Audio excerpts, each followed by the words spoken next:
Dear student, math plus চ্যানেলে তোমাদের স্বাগত।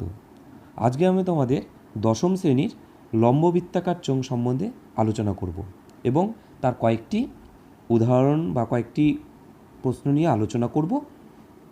তোমরা যদি এখনও ম্যাথ প্লাস চ্যানেলটি সাবস্ক্রাইব না করো তাহলে অতি শীঘ্রই ম্যাথ প্লাস চ্যানেলটি সাবস্ক্রাইব করো এবং নোটিফিকেশনের ঘন্টাটি বাজিয়ে দাও, যাতে পরবর্তী ভিডিওগুলি তোমরা সহজেই পেতে পারো। তবে শুরু করা যাক লম্ববৃত্তাকার চোঙ।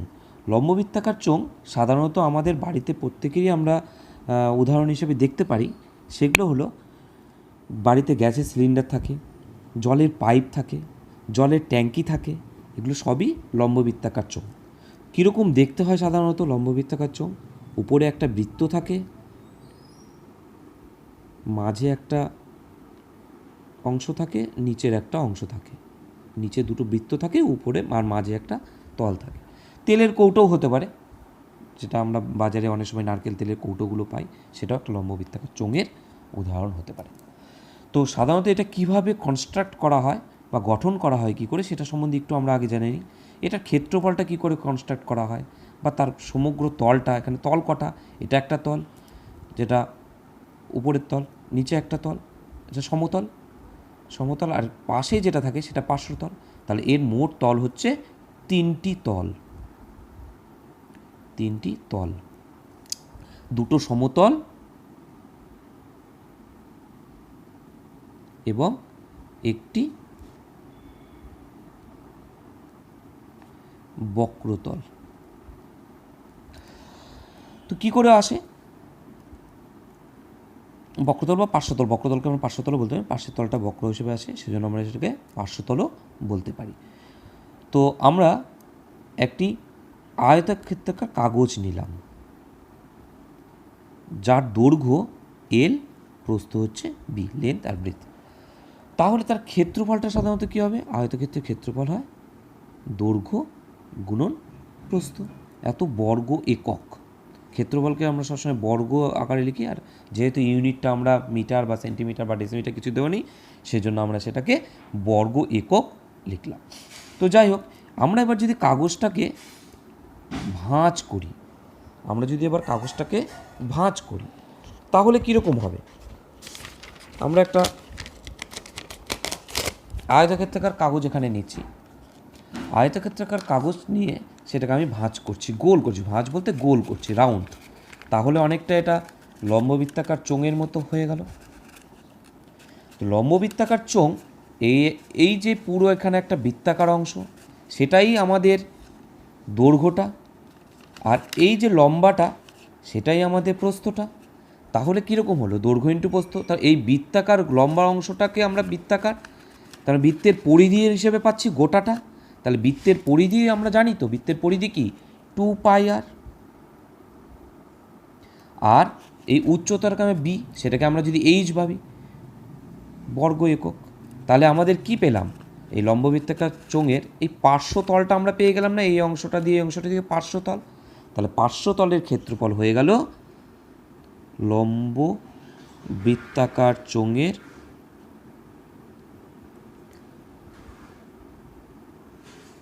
পার্শ্বতলের ক্ষেত্রফল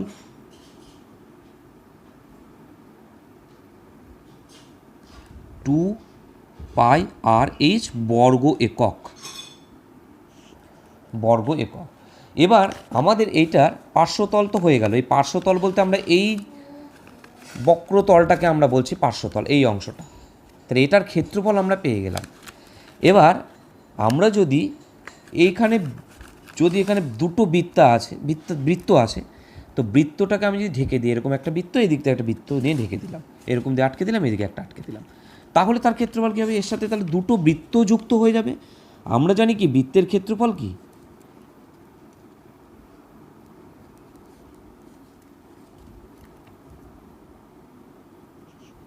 সেটা হচ্ছে লম্ববৃত্তাকার চোঙের সমগ্র তলের ক্ষেত্রফল। আচ্ছা, বৃত্তের ক্ষেত্রফল আমরা কি জানি?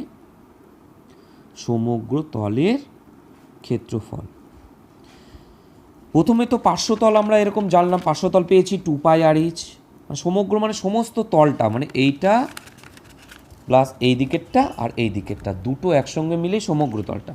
তাহলে পার্শ্বতল পেলাম 2πrh, আর সমগ্র তল কি?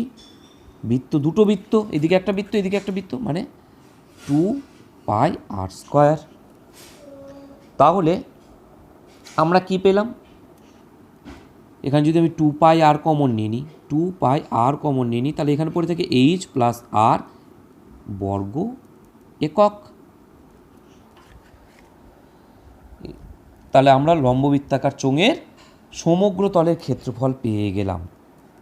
এবার আয়তন আসব, আয়তন, লম্ববৃত্তাকার চোঙের আয়তন। একটা জিনিস আমি বলে রাখছি, যদি একমুখ খোলা বলে তাহলে আমাদের একটা বৃত্ত তো প্রয়োজন পড়ছে না, একমুখ খোলা, আমার এই দিকটা ঢাকা, এই দিকটা ঢাকা, এই দিকটা খোলা, এই দিকটা খোলা। আমি এখানে একটা কোটা নিচ্ছি, কোটাতে আরও ভালো স্পষ্ট বোঝা যাবে। যদি এই এই মুখটা যদি খোলা থাকে, এই মুখটা যদি খোলা থাকে,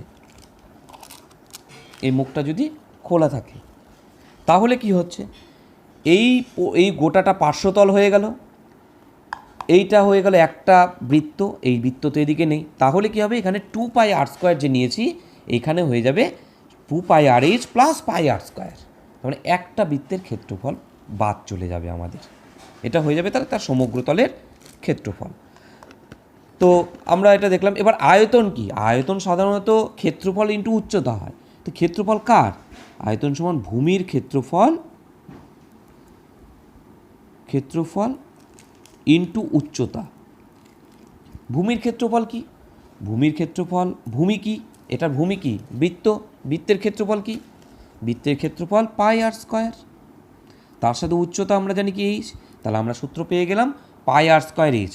তোমরা জানো আয়তন সাধারণত 3টে একক দিয়ে হয়, মানে 3 এককটা 3বার গুণ হয়, মানে ঘন হয়, মানে ঘন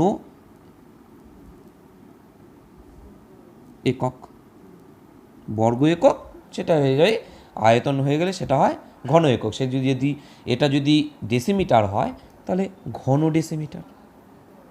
তাহলে আমাদের এখানে কটা সূত্র পেলাম, লম্ববৃত্তাকার চোঙের পার্শ্বতলের ক্ষেত্রফল পেলাম, লম্ববৃত্তাকার চোঙের সমগ্রতলের ক্ষেত্রফল পেলাম, লম্ববৃত্তাকার চোঙের আয়তন পেয়ে গেলাম। এই নর্মাল 3টে সূত্র আছে, এছাড়া তোমাদের আরও 3টি সূত্র আছে, সেই সূত্রগুলি আমি পরপর আলোচনা করছি। যেমন একটা ছবি দেখো, এটা একটা চোঙ বৃত্ত, এটা একটা বৃত্ত। এখানে যদি ফাঁপা জার হয়, ফাঁপা জার হয় তার পার্শ্বতলের ক্ষেত্রফল কী হবে সেটা আমরা বের করব। ধরি এখানে একটা বৃত্ত, বড় বৃত্ত, আর এটা একটা ছোট বৃত্ত। তো বড় বৃত্ত, তার বড় বৃত্ত যদি হয় তার ব্যাসার্ধকে আমি ধরে নিলাম r1, আর ছোট বৃত্তকে ধরে নিলাম r2। ঠিক আছে, r1 r2। আর আমরা জানি কি যে এবং উচ্চতা প্রত্যেকটারই h ধরে নিলাম, উচ্চতা দুটোরই একই আছে, একই উচ্চতায় আছে, তাহলে উচ্চতা দুটোরই h। তাহলে এবার বক্রতলের মোট ক্ষেত্রফল, মানে ফাঁপা চোঙের মোট ক্ষেত্রফল, তাহলে ফাঁপা চোঙের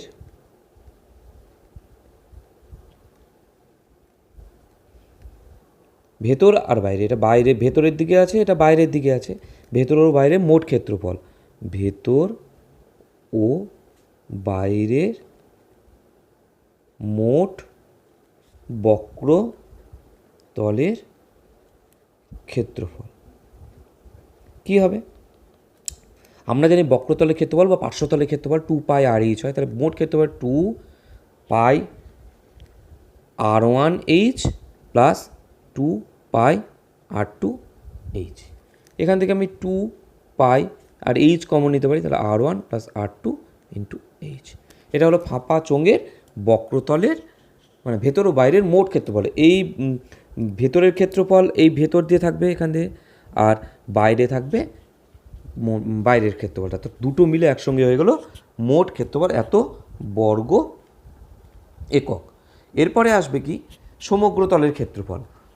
সমগ্রতলের ক্ষেত্রফল একই রকমভাবে হবে, প্রথমে তো পার্শ্বতলের ক্ষেত্রফল থাকবে, তার সাথে খালি একটা অ্যাড হয়ে যাবে, জাস্ট কিছুই না, পার্শ্বতলের ক্ষেত্রফল এটার ক্ষেত্রে যে পেতাম সেটাই, তাহলে ফাঁপা একই রকমভাবে ফাঁপা চোঙের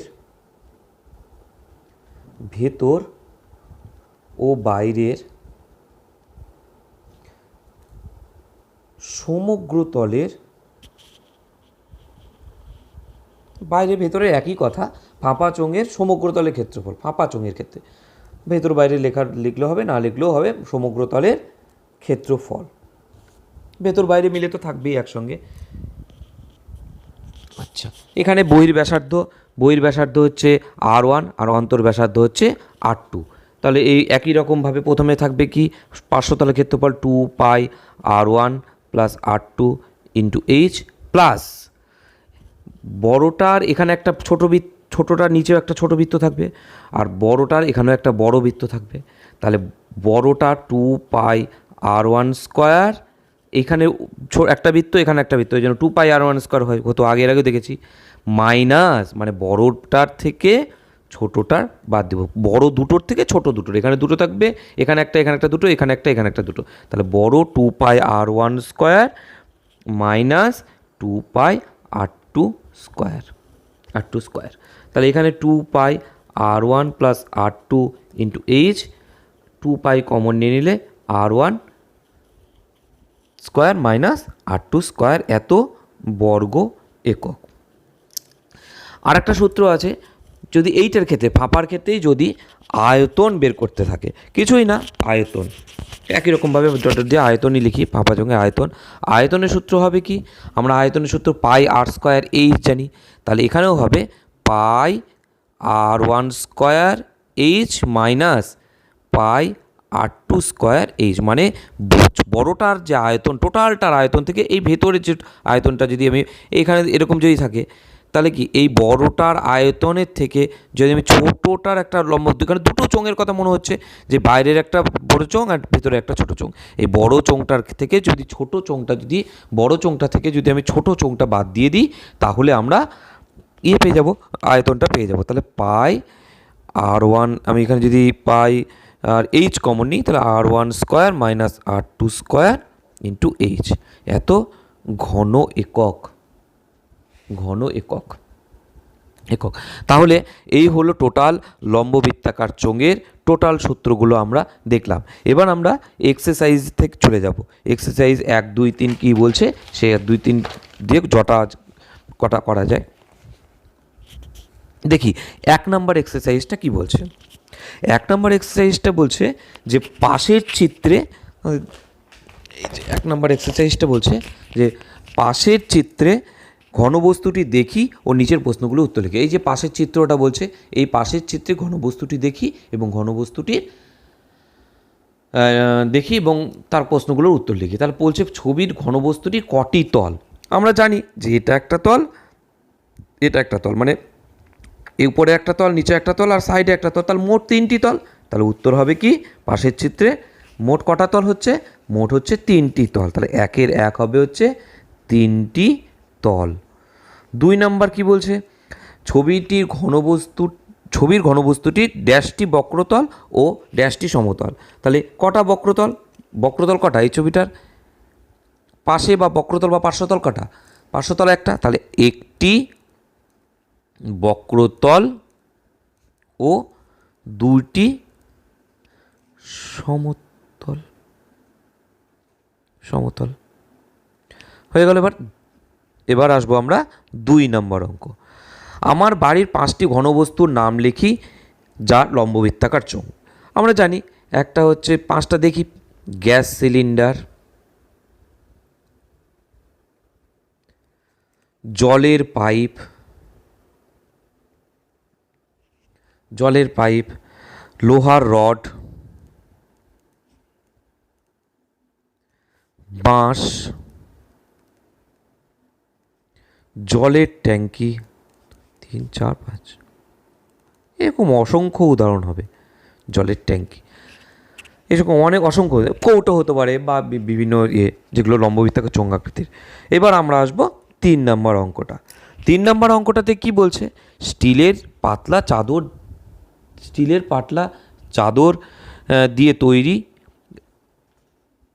ঢাকনা সমেত একটি ড্রামের ব্যাসের দৈর্ঘ্য 28 সেন্টিমিটার। ড্রামটি তৈরি করতে এত বর্গ সেন্টিমিটার চাদর লাগে। তন্ত্রের ড্রামটির উচ্চতা কত? খুব সোজা অঙ্ক, কিছুই নেই। এখানে কি বলছে, একটি স্টিলের পাতলা চাদরদের তৈরি ঢাকনা সমেত বলছে। ঢাকনা সমেত মানে কি? ঢাকনা সমেত মানে আমরা এই কৌটাটা দেখতে পারি, আমরা এই কৌটাটা দেখতে পারি,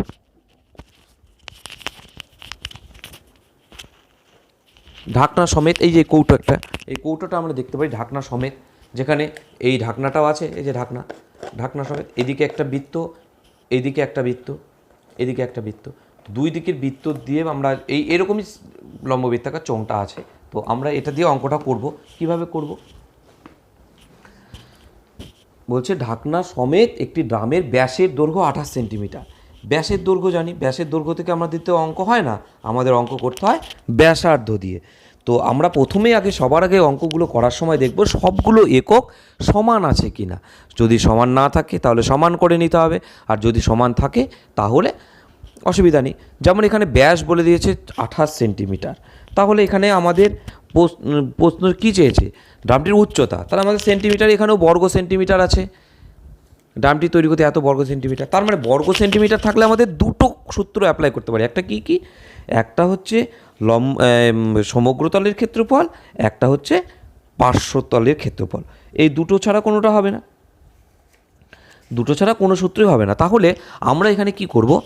প্রথমে ব্যাসের দৈর্ঘ্য দেওয়া আছে, তাহলে আমরা করব হচ্ছে ব্যাসার্ধ। তাহলে আমরা লিখি ড্রামের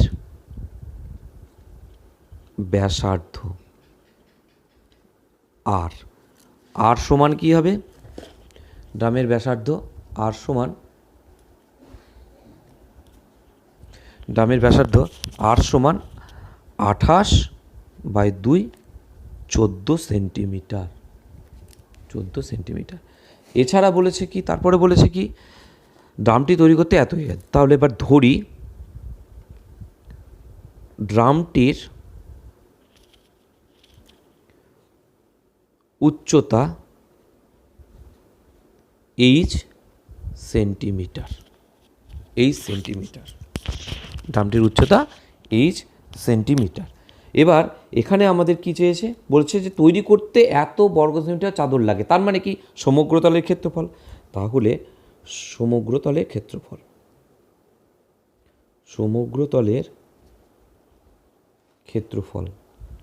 ক্ষেত্রফল কি জানি আমরা? 2πr/h plus 2πr square. তাহলে 2πr কমন নিলে r প্লাস h বা h প্লাস r, এটা h প্লাস r। তাহলে আমরা এখানে জানি কি? আচ্ছা, থাকলো আর এর মান জানি, তাহলে 2 × 22/7, আর হচ্ছে 14, h বের করতে বলেছে আর 14, এত সেমি স্কোয়ার বা বর্গ সেমি, স্কোয়ার বা বর্গ সেমি, স্কোয়ার বা বর্গ সেমি। এবার আমরা প্রশ্নানুযায়ী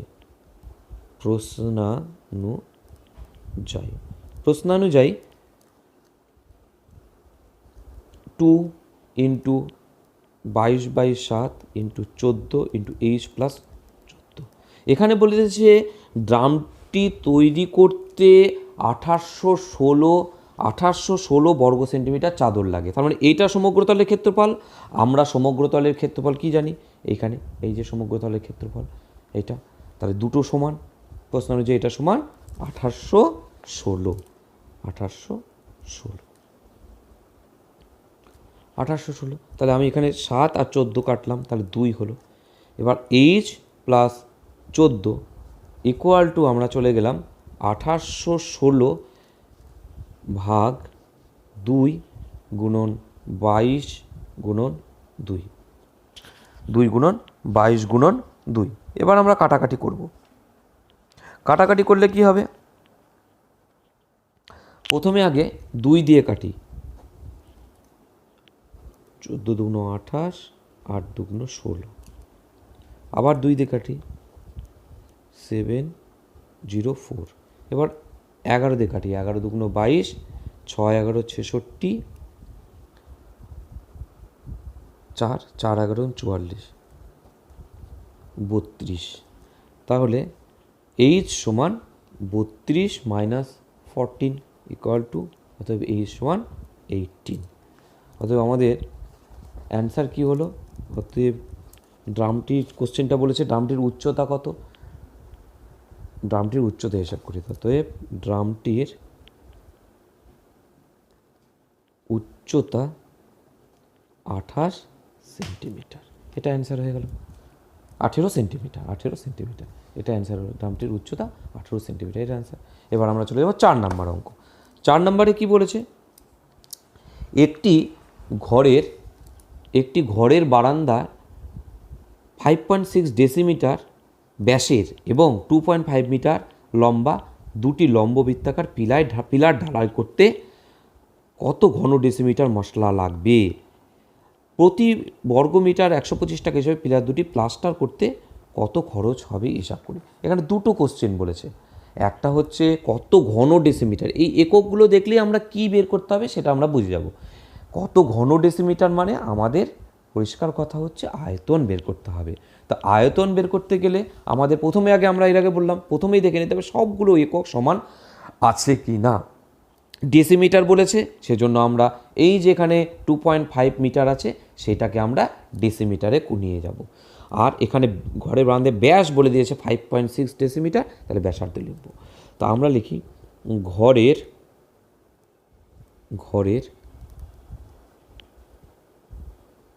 বারান্দার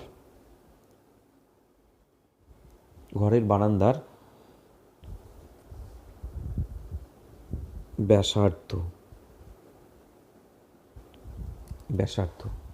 ঘরের বারান্দার ব্যাসার্ধ আর, ব্যাকেটে আর কত? 5.6 ভাগ 2 মানে 2.8 এত ডেসিমিটার। এককগুলো সবগুলো যদি মানে ইংরেজিতে লেখা হয় তাই ইংরেজিতে, যদি বাংলায় লেখা হয় তাহলে বাংলাতেই তোমরা লিখবে সবাই। ঘরের বারান্দার ব্যাসার্ধ আর, এবং উচ্চতা, ঘরের বারান্দার উচ্চতা এইচ সমান 2.5 মিটার। তাহলে মিটার থেকে ডেসিমিটার, মিটার ডেসি, এক ঘর ডান দিকে চলছে, তার মানে কি 25 ডেসিমিটার। এবার আমাদের বলে দিয়েছে যে কত ঘন ডেসিমিটার মশলা লাগবে, তো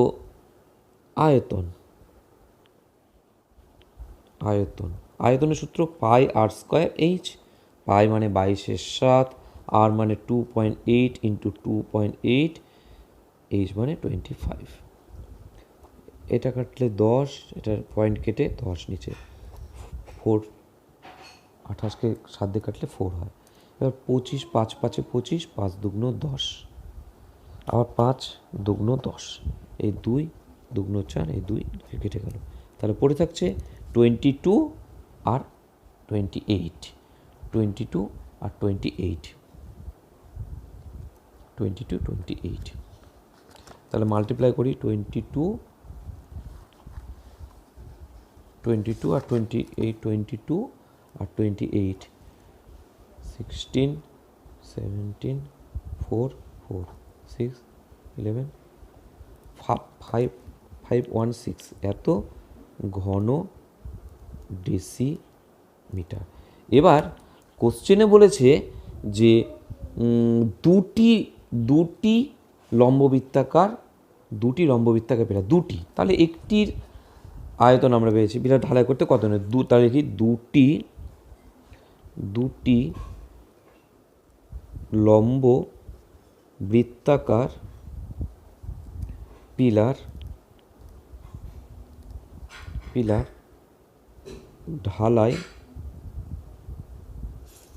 ঢালাই করতে মশলা লাগবে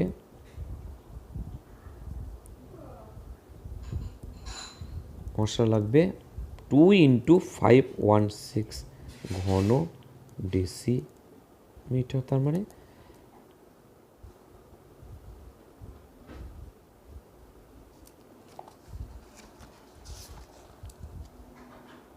এখানে 616 হবে, 616 মানে 1232 মানে 616 মানে 12 এত ঘন ডেসিমিটার। এখানে দুই এটা মাল্টিপ্লাই করলে 616 হবে, এটা অ্যান্সার হবে 32। ফার্স্ট পার্টটা হয়ে গেল। এবার সেকেন্ড পার্ট, দ্বিতীয় অংশ আমরা লিখি দ্বিতীয় অংশ।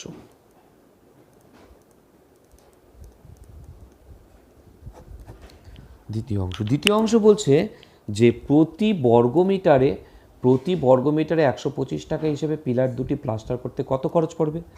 তাহলে এখানে বলেছে প্রতি বর্গমিটার পিলার দুটি। এবার পিলারের ঘটনা হচ্ছে পিলারের মাথাতে আর নিচে, পিলার তো নিচে গাড়া থাকে, আর পিলারের মাথাতেও মশলা দিতে হয় না। তাহলে আমাদের লাগছে শুধু পার্শ্বতল ক্ষেত্রফল। তাহলে পার্শ্বতলের ক্ষেত্রফল, কিন্তু এখানে বর্গ মিটার বলেছে, বর্গ মিটার এখানে বলে দিয়েছে বর্গ মিটার। তাহলে এককগুলো আমাদের সব বর্গ মিটারে নিয়ে যেতে হবে।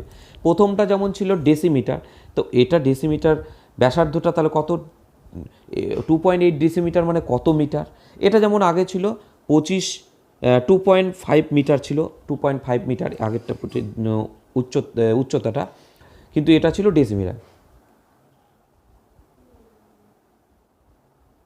তাহলে এখানে এক ঘর বাঁধে মানে 0.28, এখানে 0.28 মিটার, এক ঘর বাঁ দিকে চলে যাবে, ভাগ হয়ে যাচ্ছে এক ঘর, তাহলে 0.28 মানে 0.28 মিটার এত হচ্ছে।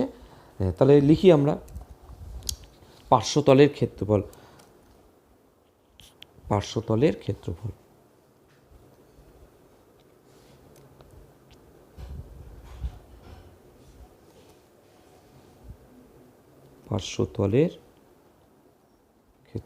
পার্শ্বতলের ক্ষেত্রফলের সূত্র 2πr/h, 2 ইন্টু পাই মানে 22/7, আর হচ্ছে 0.28 ইন্টু 2.5 এত বর্গমিটার। তাহলে এখান থেকে পয়েন্ট তুললাম 100, এখান থেকে পয়েন্ট তুললাম 10, 4, 4 25 100, 25 কেটে গেল। এখানে তাহলে থাকছে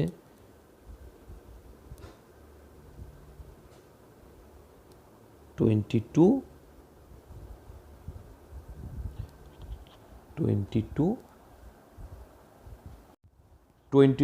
আর এখানে হচ্ছে 2, তার মানে 44/10 এত বর্গমিটার, মানে 4.4 বর্গমিটার। এবার আমাদের কোশ্চেনে বলেছে যে প্রতি বর্গমিটারে 125 টাকা হিসাবে পিলার দুটি প্লাস্টার করতে কত খরচ হবে। প্রতি বর্গমিটার মানে এক বর্গমিটারে 125 টাকা। তাহলে ওটাই লিখি যে এক বর্গমিটারে 125 টাকা হলে 4.4 বর্গমিটারে কত টাকা, তাহলে সেটাই লিখব। তাহলে লিখি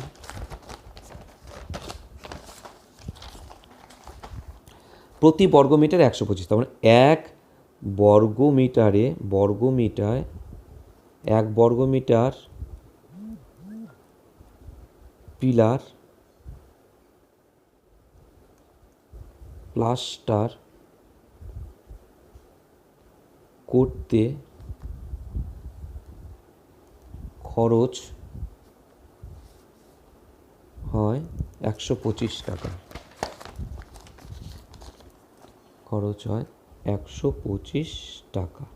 তাহলে 4.4 বর্গমিটারে পিলার খরচ করতে খরচ হবে 125 ইন্টু 4.4, 10,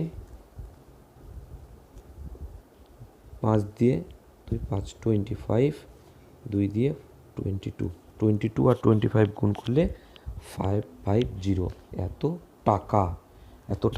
এবার দুটি পিলার বলছে, দুটি পিলারে খরচ হবে 550 ইন্টু 2 মানে 1100 এত টাকা, এটাই অ্যান্সার। এবার আমরা চলে যাব 6 নম্বর অঙ্কটা। বলছে কি 6 নম্বরটা, সমান ব্যাস ও সমান উচ্চতা বিশিষ্ট তিনটি জারের প্রথমটির এত অংশ, প্রথমটি 2/3 অংশ, দ্বিতীয়টির 5/6 অংশ, তৃতীয়টির 7/9 অংশ লঘু সালফিউরিক অ্যাসিড পূর্ণ ছিল। ওই তিনটি জারের অ্যাসিড যদি 2.1 ডেসিমিটার দৈর্ঘ্যের ব্যাসের একটি জারে রাখা হয়, তবে জারে অ্যাসিডের উচ্চতা 4.1 ডেসিমিটার হয়। প্রথম তিনটি জারের ব্যাসের দৈর্ঘ্য 1.4 ডেসিমিটার হলে তাদের উচ্চতা করো। তাহলে আমাদের এখানে বলছে কি, তিনটি সমান ব্যাস আর সমান উচ্চতা বিশিষ্ট তিনটি জারের প্রথমটি এত অংশ, দ্বিতীয়টি এত অংশ, তৃতীয়টি এত অংশ অ্যাসিডপূর্ণ ছিল।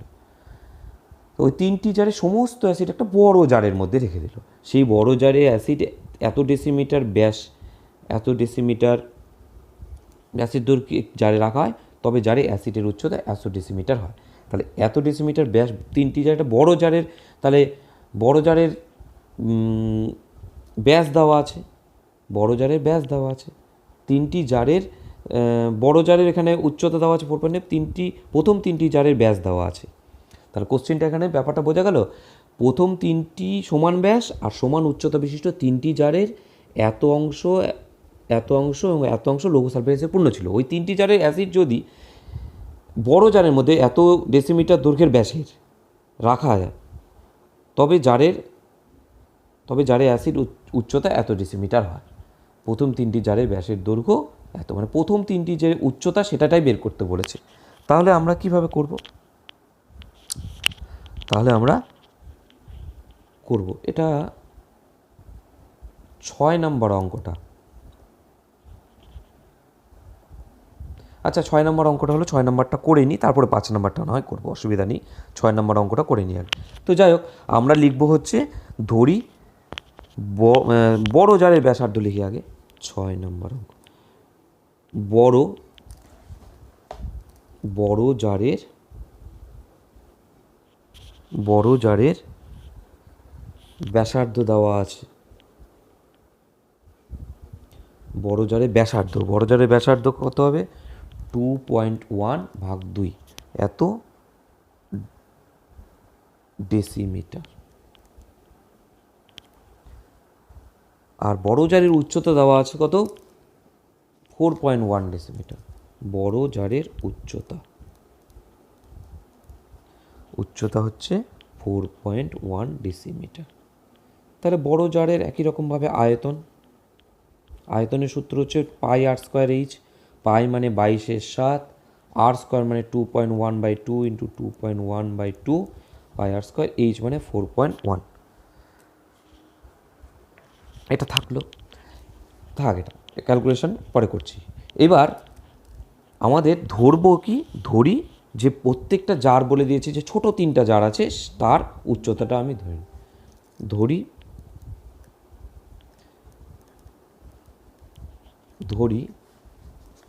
প্রতিটি জারের উচ্চতা h ডেসিমিটার। এবার প্রতিটি জারের উচ্চতা h ডেসিমিটার। আর কি দেওয়া আছে? ব্যাসার্ধ দেওয়া আছে 1.4 ডেসিমিটার, ব্যাস দেওয়া আছে। তাহলে ব্যাস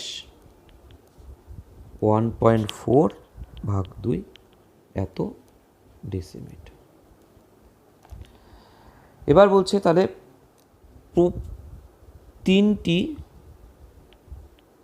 তিনটি জারের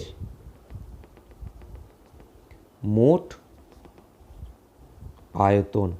প্রথমটা 2/3, যেহেতু এত অংশ বলেছে, পাই মানে 22/7, পাই r²h, আর মানে হচ্ছে 1.4/2, 1.4/2 h হচ্ছে h। একই রকমভাবে 2/3 ইন্টু পাই মানে 22/7 ইন্টু 1.4/2 ইন্টু 1.4/2 ইন্টু h। পরেরটা 2/3 প্রথমটা, পরেরটা 5/6, এখানে হবে 5/6। একই রকমভাবে পরেরটা 7/9 ইন্টু 22/7 ইন্টু 1.4/2, 1.4/2 ইন্টু h। এখান থেকে আমি কমন নিয়ে নিব কি, প্রত্যেকটা থেকে 22/7 ইন্টু 1.4/2, আবার 1.4/2, আর কমন যাবে হচ্ছে এইচ। তাহলে পড়ে থাকে 2-এর 3, 7-এর 9 আর 5-এর 6, এই তিনটা যোগ হয়ে যাবে। তো 22-এর 7, 1.4/2 ইন্টু 1.4/2 ইন্টু এইচ, এটা লসাগু করলে বেরোবে 18 লসাগু। 18 এখানে হবে হচ্ছে 12 যোগ 15 যোগ 14, 12 যোগ এটা হবে 15, আর এটা হবে 7 দুগুণ 14। এটা 18 হলে 3 6 18, 6 দুগুণ 12, 9 দুগুণ 18 মানে 7 দুগুণ 14, একটু উল্টাপাল্টা হয়ে গেছে এটা। আর 3 6 18 মানে 3 5 15। তাহলে 22-এর 7 যেমন আছে তেমন থাকলো, 1.4/2, 1.4/2 ইন্টু এইচ, এটা অ্যাড করলে হবে হচ্ছে 41/18, এটা থাকলো। এবার এটা পাচ্ছি হচ্ছে 3টি জারের মোট আয়তন, এটা পাচ্ছি 3টি জারের মোট আয়তন, 3টি জারের মোট আয়তন, আর এইখানে পেয়েছি বড় জারটার মোট আয়তন, এই যেটা এত ঘন ডেসিমিটার, এখানে ঘন ডেসিমিটার, আর এটা পেলাম এত ঘন ডেসিমিটার। তার প্রশ্নানুযায়ী কি এই দুটো আয়তন সমান? বড় এতে ঠেলেছে, তাহলে দুটোটা সমান। প্রশ্নানুযায়ী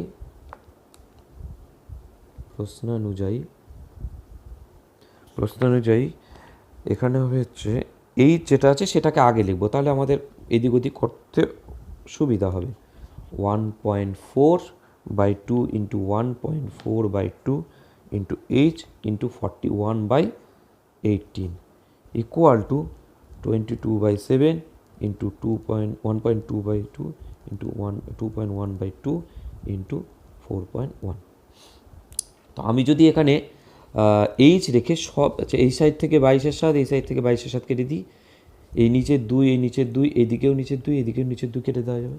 তাহলে এইচ ইকুয়াল টু আমরা কী পাচ্ছি, একবারে লিখি, ওদিকে আছে 2.1 ইন্টু 2.1 ইন্টু 4.1, আর এদিকে নিচে চলে আসবে 1.4 ইন্টু 1.4 ইন্টু 4.1।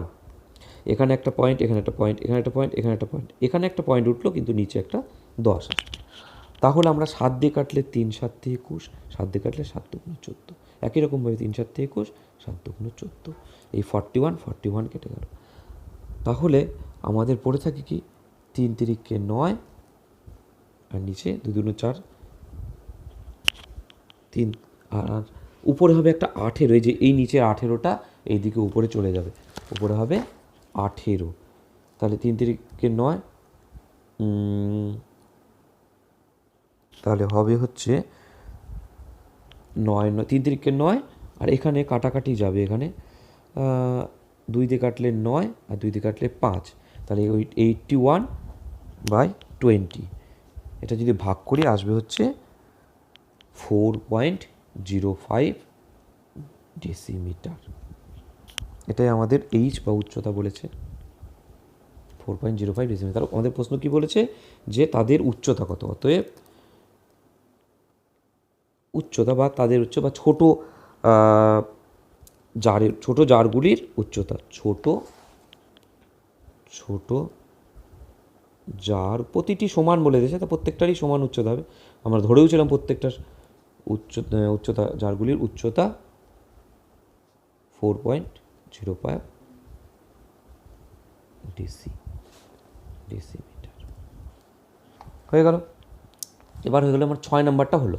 এবার আমরা করবো 5 নাম্বারটা, ওটা ছাড়া পড়ে গেছিলো, 5 নাম্বারটা করি। এবার 5 নাম্বার কি বলছে, 2.8 ডেসিমিটার দৈর্ঘ্যের অন্তর্ব্যাস বিশিষ্ট 7.5 ডেসিমিটার লম্বা একটি জ্বালানি গ্যাস সিলিন্ডারে 15.015 কিগ্রা গ্যাস থাকলে প্রতি ঘন ডেসিমিটার গ্যাসের ওজন কত? এবার প্রতি ঘন ডেসিমিটার গ্যাসের ওজন মানে কি? ঘন ডেসিমিটার কথা থাকলে আমরা কি জানি, যে আয়তন বের করতে হয়। তো আয়তন তো বের করবো। এখানে অন্তর্ব্যাস মানে একই ব্যাপার, ব্যাস বা অন্তর্ব্যাস একই কথা। এখানে যেহেতু এখানে বহির্ব্যাসের কথা তো কিছু বলেনি, সেই জন্য আমরা ওই অন্তর্ব্যাস মানে ব্যাস হিসেবেই লিখবো এখানে। তো সেজন্য আমরা কিছুই লিখবো না, ডাইরেক্ট অন্তর্ব্যাসার্ধ লিখবো। এখানে আগে দেখে নিচ্ছি এককগুলো সব সমান আছে কিনা। 5 নম্বরে এককগুলো 2.8 ডেসিমিটার, 7.5 ডেসিমিটার আর নিচে ঘন ডেসিমিটার, তাহলে একক আমাদের সমান। তাহলে আমরা লিখি যে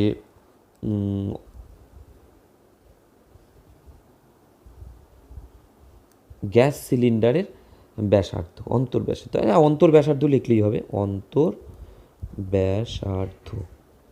অন্তর্ব্যাসার্ধ আর ইকুয়াল টু 2.8/2, 1.4 এত ডেসিমিটার বলে দিয়েছে। আর লম্বা মানে উচ্চতা এইচ সমান কত বলেছে এখানে, এইচ সমান বলে দিয়েছে 7.5 ডেসিমিটার। তাহলে আয়তন আমরা জানি, আয়তনের সূত্র পাই আর স্কোয়ার এইচ, পাই মানে 22/7, আর মানে হচ্ছে 1.4 ইন্টু 1.4 ইন্টু 7.5, 1.4 ইন্টু 1.4 ইন্টু 7.5, তো 1.4 ইন্টু 1.4 ইন্টু 7.5। তাহলে এবার হচ্ছে কাটাকাটি করতে গেলে এখানে 10, এখানে 10, এখানে 10, তো 7 দিয়ে কাটলে 7 দুগুণ 14, 2 দিয়ে কাটলে 5, 5 15 75, 5 15 75, 5 দিয়ে কাটলে 3, 5 দিয়ে কাটলে 2, তাহলে থাকছে কি 22, এসে কাটলে 11, 14 আর 3, এটা গুণ করলে হবে হচ্ছে 462, আর নিচে আছে 10, তার মানে হচ্ছে 46.2 এত ঘন ডেসিমিটার। আমাদের বলে দিয়েছে প্রতি ঘন ডেসিমিটার, বলছে প্রতি ঘন ডেসিমিটার গ্যাসের ওজন, গ্যাস সিলিন্ডারে আছে কত, এত কিলোগ্রাম গ্যাস আছে, মানে 15.015 এত কিলোগ্রাম গ্যাস আছে। তাহলে আমাদের এই যে 46.2 ঘন ডেসিমিটার গ্যাসের ওজনই কিন্তু 15.015, এই যে টোটালটার গ্যাসটাই তো এত ওজন, তাহলে ওটাই লিখব 46.2 ঘন ডেসিমিটার গ্যাসের ওজন সেটা পরিষ্কার করে লিখি, গ্যাসের ওজন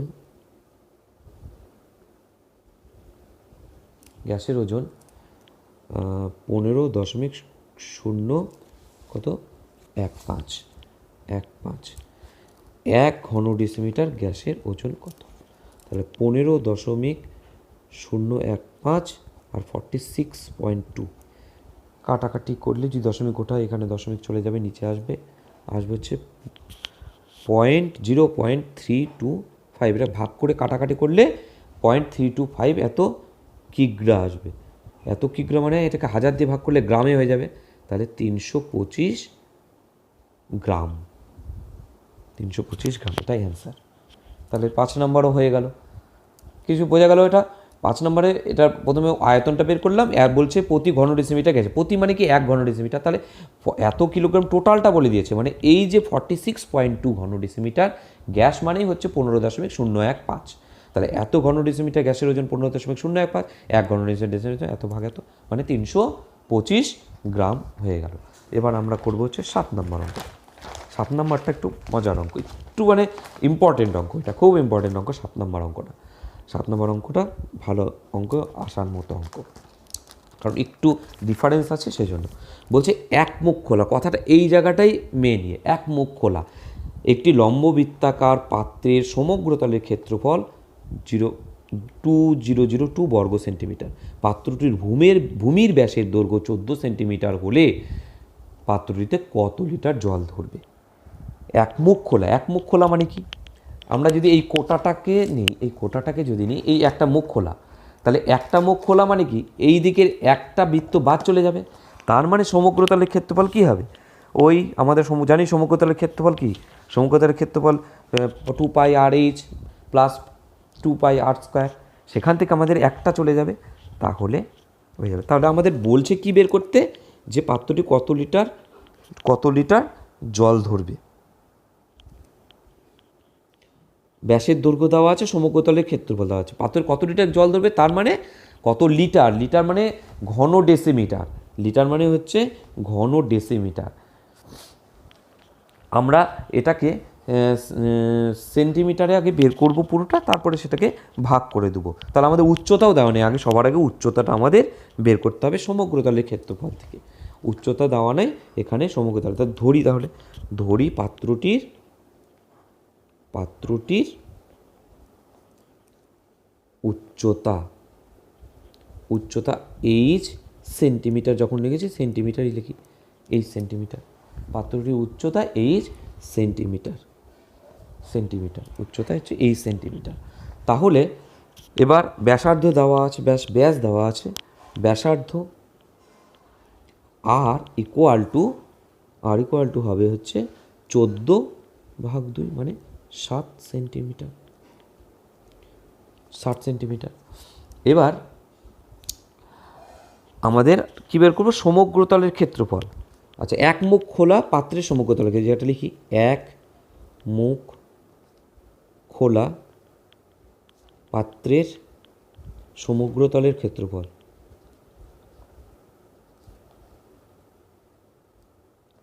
কী হবে, 2πr/h প্লাস, এই জায়গাটাই মেন, πr² হবে এই জায়গাটা। কারণ কি, একটা মুখ খোলা মানে এখানে 2πr² হবে না, দুটো বৃত্ত নাই, একটা বৃত্তের ক্ষেত্রফল হচ্ছে πr²। তাহলে কি, এখান থেকে আমরা কমন নিতে পারি পাই, আর আর কমন নিতে পারি, তাহলে এখানে কি 2h প্লাস আর, এটা থাকে 2h প্লাস আর। পাই মানে 22/7, আর কত, আর হচ্ছে 7, 2h যেমন থাকে আর এটা 7। ঠিক আছে, এখানে আবার বইয়ে বলে দিয়েছে সমগ্রতলের ক্ষেত্রফল 2002 বর্গমিটার। তাহলে প্রশ্নানুযায়ী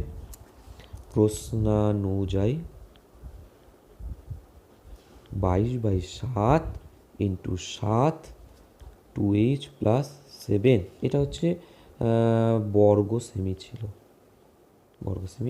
এটা হবে 2002। তাহলে এখানে 7 কাটলাম, তাহলে 2h প্লাস 7 ইকুয়াল টু 2002/22।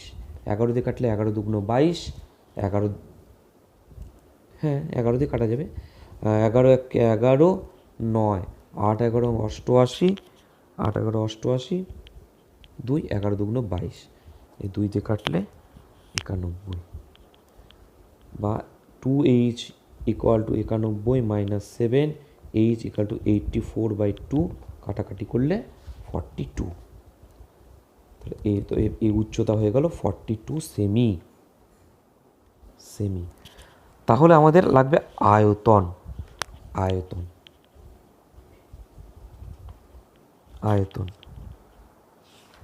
আয়তন কী হবে, আয়তনের সূত্র হচ্ছে πr²h। পাই মানে 22/7, আর মানে হচ্ছে 7 × 7, h মানে 42। কাটাকাটি করলাম, 7 কাটলাম, 22, 7 আর 42 গুণ করলে 6468 ঘন সেমি। আচ্ছা, আমাদের লিটারে চেয়েছে, তাহলে আমরা জানি কি, যে ঘন সেন্টিমিটারটাকে ঘন ডেসিমিটারে নিয়ে যেতে হবে। তাহলে সেন্টিমিটার থেকে ডেসিমিটার, কিলো সেন্টিমিটার পরে, তাহলে ডেসিমিটার উপরে, তার মানে ভাগ মানে কত দিয়ে ভাগ, এক ঘর উপরে, তার মানে 10 দিয়ে, কিন্তু এখানে যেহেতু ঘন আছে সেজন্য 1000 দিয়ে ভাগ হয়ে যায়, মানে 6468/1000 ঘন ডেসিমিটার। তার মানে 6.468 ঘন ডেসিমিটার। ঘন ডেসিমিটার মানেই লিটার, তার মানে পেয়ে গেলাম 6.468 লিটার। তাহলে উত্তর আমাদের লিখে দিতে হবে যে পাত্রটিতে কত লিটার জল ধরে। অতএব উত্তর পাত্রটিতে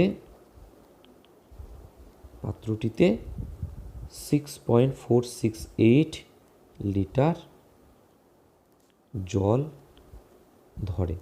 আজকে এ পর্যন্তই থাকলো। পরের প্রশ্নগুলো আমি নেক্সট ভিডিওতে আপলোড করব।